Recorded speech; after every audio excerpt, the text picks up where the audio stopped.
Welcome to Local Edition. I'm Brad Pomerance inside the state capitol in Carson City. We are joined today by the leader of the Nevada State Senate. His name is Aaron Ford. We both went to undergraduate, we both went to law school, and we know how expensive those degrees can be. You know better than I that 44 million Americans hold $1.4 trillion in student loans, more than even credit card debt. That's right. How severe is this crisis, sir? Well, we have about $7 billion of student loan debt here in our own state. Sure, of course. And in the 2015 session, I introduced legislation trying to institute a program here where people could refinance their student loan debt. I brought that legislation again this session. We're in the mix right now of trying to ascertain the best procedural mechanism for that to take place. We want to be able to help people who are residing in our states, right, who are contributing to our states, to be able to refinance that student loan debt. And I presume that you feel frustration with what has happened in Washington on the student loan side, because when there were opportunities, and this is the prior administration, when there were opportunities to try to decrease the interest rates, it didn't happen. We don't know what's going to happen with the new administration, but how much can the state do vis-a-vis these student debt programs when it's mostly a federal program? Is that fair? Well, there are several states actually who already have student loan refinancing programs available to them. Now, good to hear. They run things a little differently, though. A lot of these states actually issue the loans as well.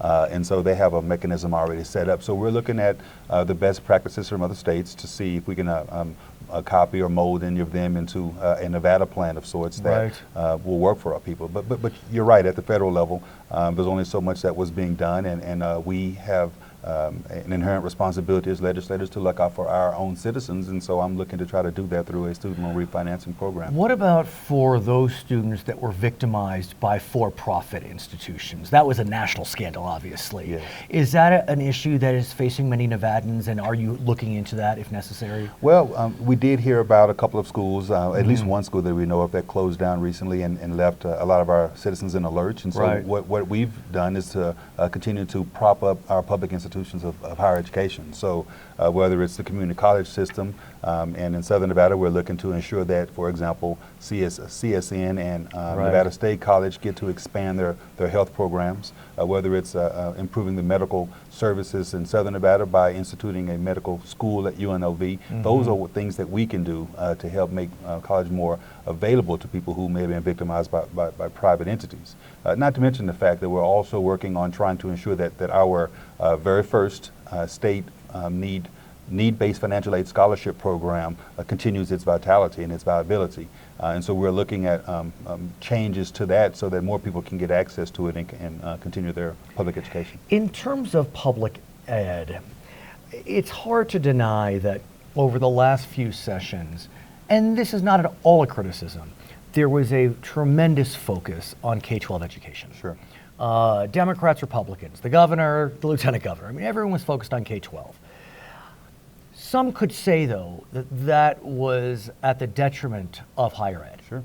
And so I want to get your sense, if I'm off target, and what we're doing now in this session in terms of higher ed. Yeah, look, there's no question that our system of higher education and at every institutional level took a hit during the Great Recession. Okay. UNLV lost graduate programs in teacher education. And when you talk about teacher shortages and you're getting rid of programs like teacher education, clearly that's counterproductive. So what we have always stated in the Democratic Party is that our dedication to education doesn't end at K-12, it extends to the higher education. And so that's the reason why, for example, last session we advocated strongly for a fully funded medical school program. That's why we're advocating right now for continued investment in that program. And what we're looking at in addition to that is simply to ensure that there's access and availability of spaces for students who want to go. But unlike last session, you're in the majority now, and so you have a little more power than you did last session. Indeed. And so arguably the governor and your stated position seem somewhat aligned. It's hard to know, but are you working already with the governor, who's not a member of the Democratic Party, on higher ed issues? Because in his State of the State, it seemed as if he was on board, but look, devil's in the details. No, you're right. The governor talks about his plan for a new Nevada. The Nevada Democrats, legislative Democrats, we have our blueprint for Nevada.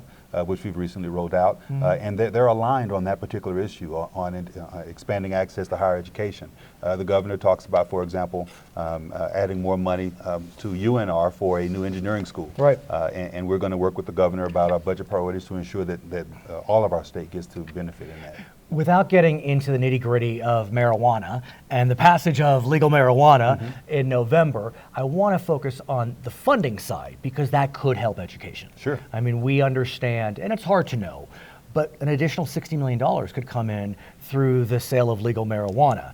The governor seems, I was going to say high on that idea, but I probably shouldn't say that. But I think you understand where I'm going. He's enamored with it. He's enamored. Thank you for that, like a counselor. What are your thoughts about let's just for argument's sake say the $60 million that may come in from marijuana taxing? K-12, higher ed? Well, we're estimating more along the lines of 70 million. Okay, fair enough. And we're hoping that it's even greater than 70 million, frankly. And there are several discussions ongoing right now about the best way to spend that money. Right. I think the governor's proposed budget has suggested that we spend the entirety of that amount in K-12 education. There are others who want to see a split between K-12 and mental health. Okay. Or other health-based programs. 13, 14, 15, 16, 17, 18 for lawyers. What about higher ed? Yeah, well, higher education is also in the conversation as well. Right.